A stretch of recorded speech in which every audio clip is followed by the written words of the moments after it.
After this is Surah al-An'ām, and I'm going to mention few of the verses of the Surah al-An'ām because I don't want to make the lecture too long. In Surah al-An'ām, Allah subhanahu wa ta'ala has mentioned oneness of God numerous times because this was revealed in Mecca. He has mentioned His sovereignty numerous times, that I can do this, I can do that. He has mentioned about the fruits, for example pomegranate. Look at the fruit of pomegranate, how it ripes, how Allah sends down the rain from the sky, how He grows the trees from the earth, how does He create so much colorful things.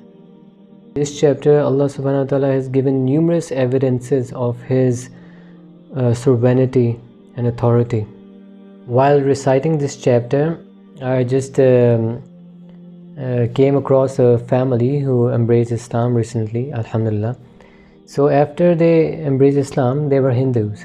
They were sitting down there, so I got very curious and I had to ask them, like, what made you they worship the idols for so many years?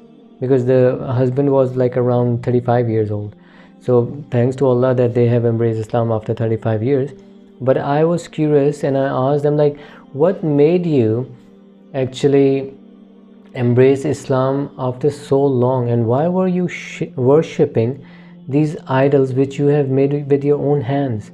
So he answered that it's not that we make it with our own hands.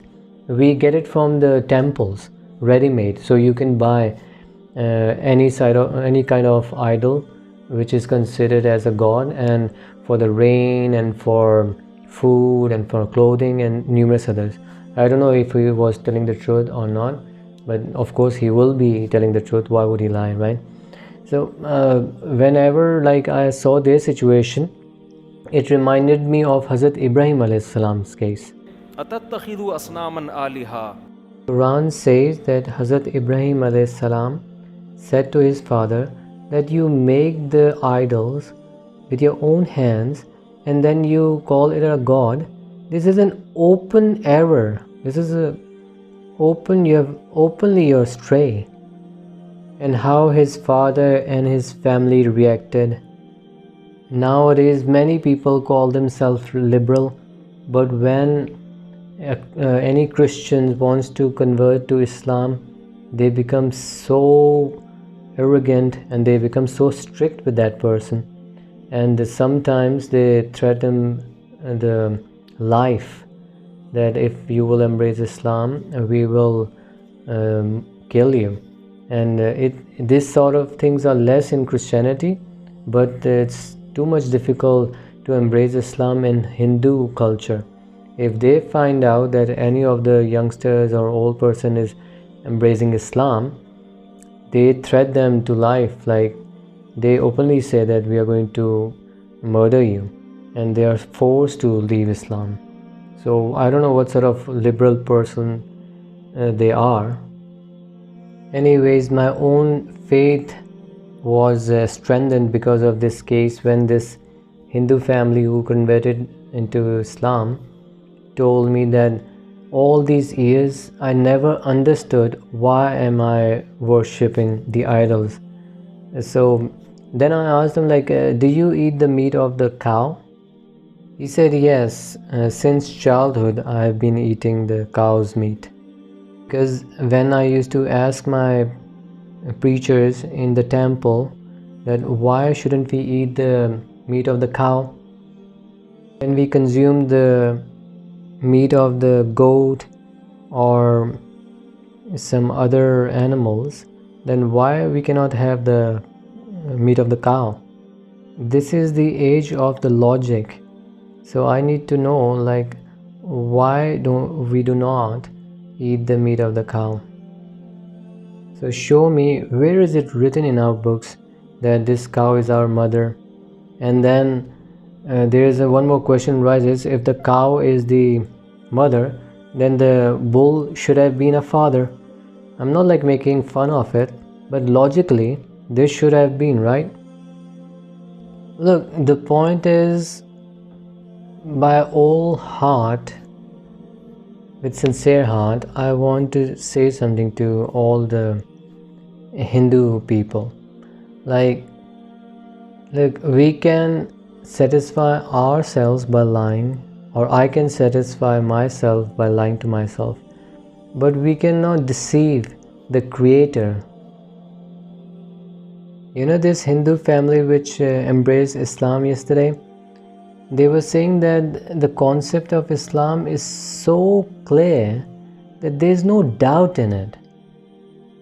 There is no confusion in it, not at all.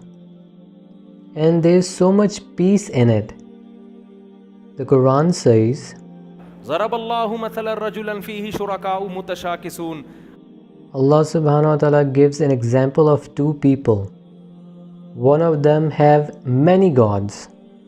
Will he be more happier, or the one who has only one God? Which concept has more peace in it? The person who believes in only one God will be more peaceful. Only one God will resolve all of our problems. Think about it. When you sell your idols, there are different rates of the idols. If you pay 50, he resolves less problems, and if you pay 100, he resolves more problems. And if you pay like in a wholesale price, then more. Like, come to think of it, then if you buy 4 idols, you get the 5th one free, and you don't know if the free one can do anything or not. There are so many problems in it. Now stop following your forefathers' illogical and blind concepts. What does Quran say about Pharaoh? That he will go to hell, and he will also take the people who used to follow him. Now I will tell you the last verse, and then I will end my video. That Ibrahim alayhi salam said to his nation, إنما اتخذتم من دون الله أوثانا مودة بينكم في الحياة الدنيا. Look, I want my Hindu brothers to listen to this verse very carefully. We don't impose our religion on anyone. Your own desire to embrace Islam or not. Whenever there was an Islamic ruler, there were always the freedom of choosing the religion. Muslims have ruled over Hindustan for 1000 years, and the temples were there, and they are still there. There are many temples in the Muslim countries, and they are free to go in it. They have never stopped any Hindu from going to the temple. Some places the temples are located right in the center of the Muslim community where they live, but they have never ever stopped anyone from going into it. There are many YouTube videos also which actually shows the freedom of religion, practices of the religions which Hindus have in the Muslim countries.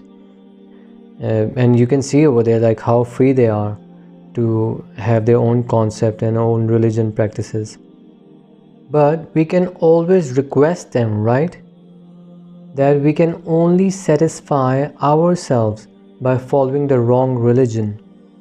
But you cannot deceive the God, the Creator, who has made you.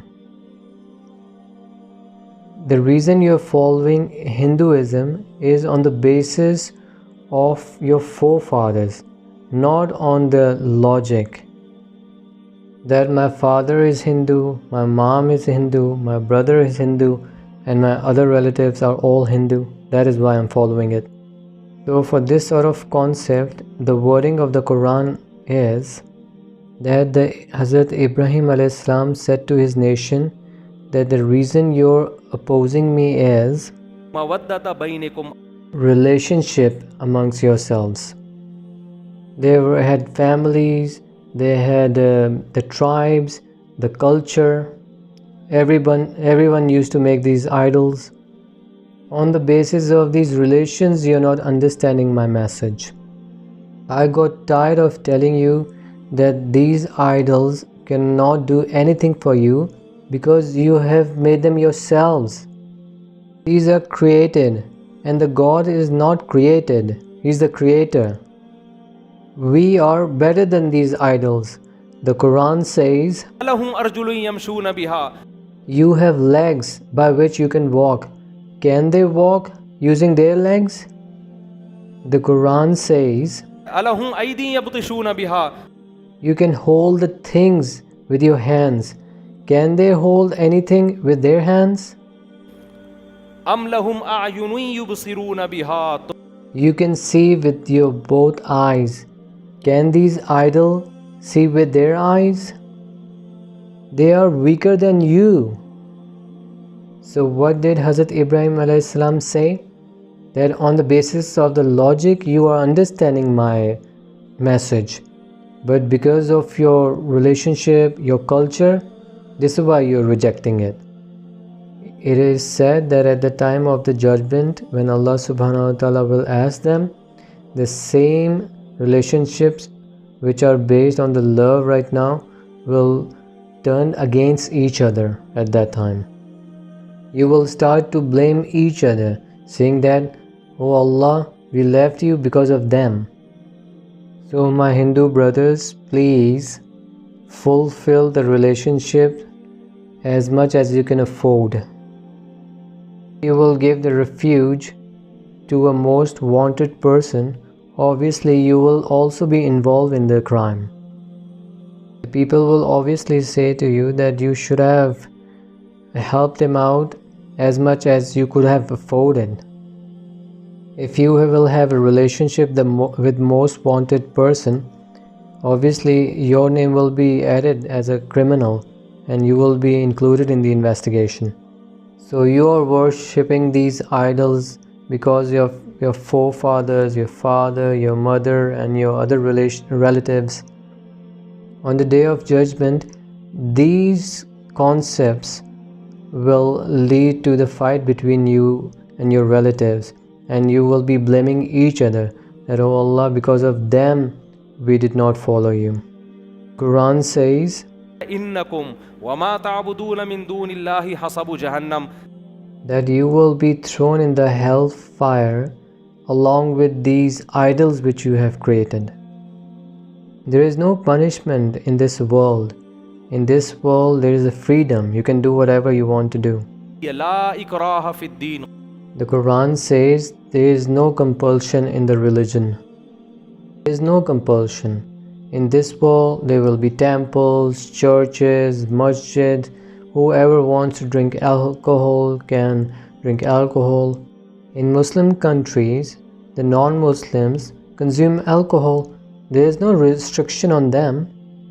Muslims are prohibited from drinking alcohol.